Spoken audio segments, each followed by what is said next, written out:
when life throws you curveball after curveball, you can let it get you down, or you can come home, make yourself a nice latte with cream cheese, cold foam, and make homemade cream cheese. That's what I'm about to do. Come on, let's go. I'll show you how. First things first. This is all you need. 4 cups of milk. I'm using whole milk. 4 tablespoons of lemon juice and salt to taste.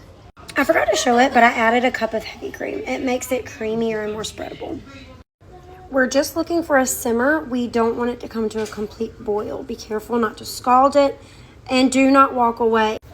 Keep an eye on that milk because it is very prone to boiling over, and you will have a mess on your stove if that happens. So the goal is a simmer, not a boil.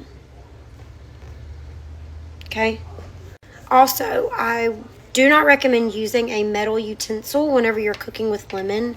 The last time I did, it created this very awful chemical reaction, and it was very metallic.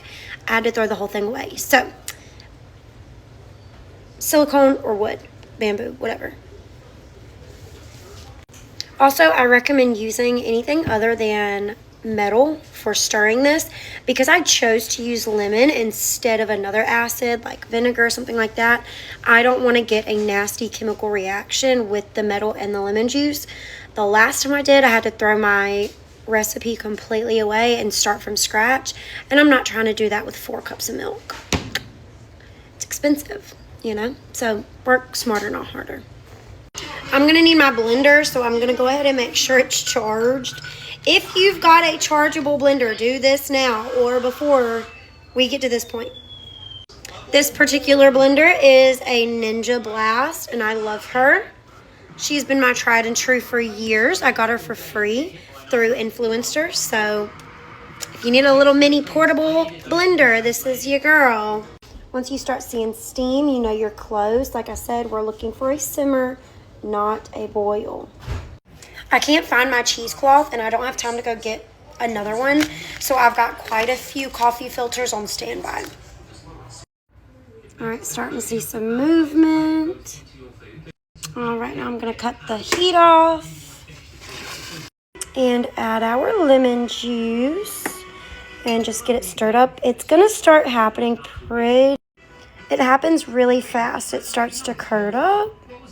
Just let it do its thing. It's going to look like vomit, but that's okay. All right, we're going to cover it, let it sit for about 10 minutes. Don't disturb it. Let it do its thing. You want it to continue curdling. All right, I'm going to strain this. I'm not going to be able to strain the whole thing on video because it's going to be... All right, guys, I'm going to strain it.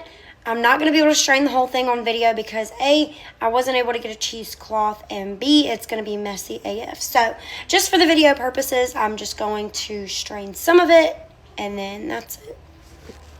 Okay. I don't know how good this is going to do, but it's fine. It's going to be messy. All right, so I'm just going to have to strain it a little bit at a time. And then, you know, it's just going to have to be what it is.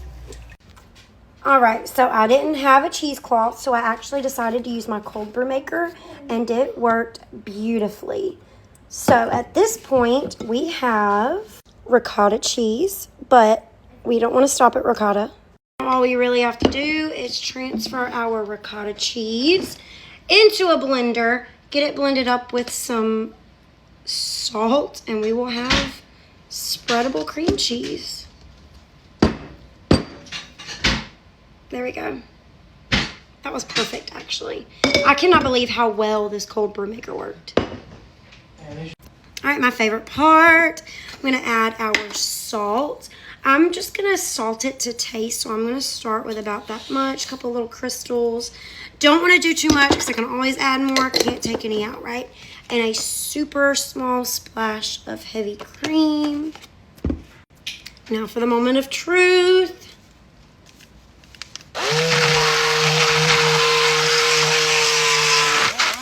Might need to add more heavy cream. All right, now we've got cream cheese. All right, guys, we've got homemade cream cheese. Use it within 2 weeks. Bye.